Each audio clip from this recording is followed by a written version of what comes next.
1945 Empire State Building B-25 crash, 5 crash, 5 crash, 5 crash, 5 crash, 5 crash, 5 crash, 5 crash, 5 crash, 5 crash, 5 crash, 5 crash, 5 crash, 5 crash, 5 crash, 5 crash, 5.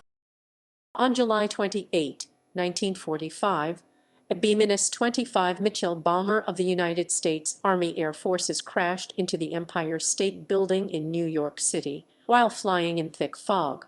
The accident caused the death of 14 people, 3 crewmen, and 11 people in the building, and damage estimated at US $million equivalent to about $14 million in 2020, although the building's structural integrity was not compromised. Details. On Saturday, July 28, 1945, Smith asked for clearance to land, but he was advised of zero visibility. Proceeding anyway, he became disoriented by the fog and turned right instead of left after passing the Chrysler Building.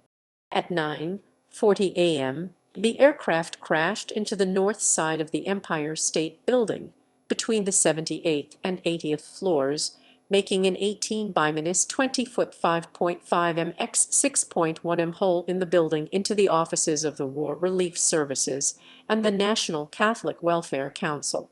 One engine shot through the south side opposite the impact and flew as far as the next block, dropping 900 feet 270 m and landing on the roof of a nearby building and causing a fire that destroyed a penthouse art studio.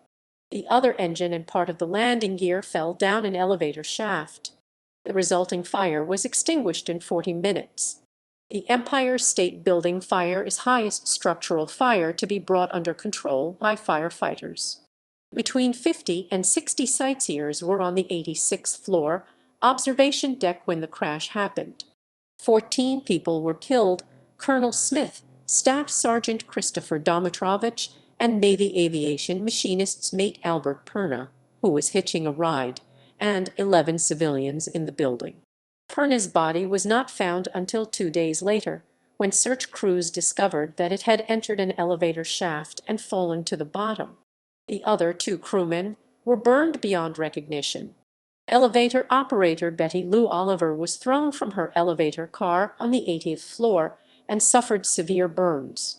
First aid workers placed her on another elevator car to transport her to the ground floor, but the cables supporting that elevator had been damaged in the incident, and it fell 75 stories, ending up in the basement.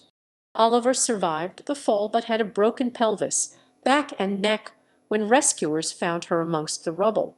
This remains the world record for the longest survived elevator fall.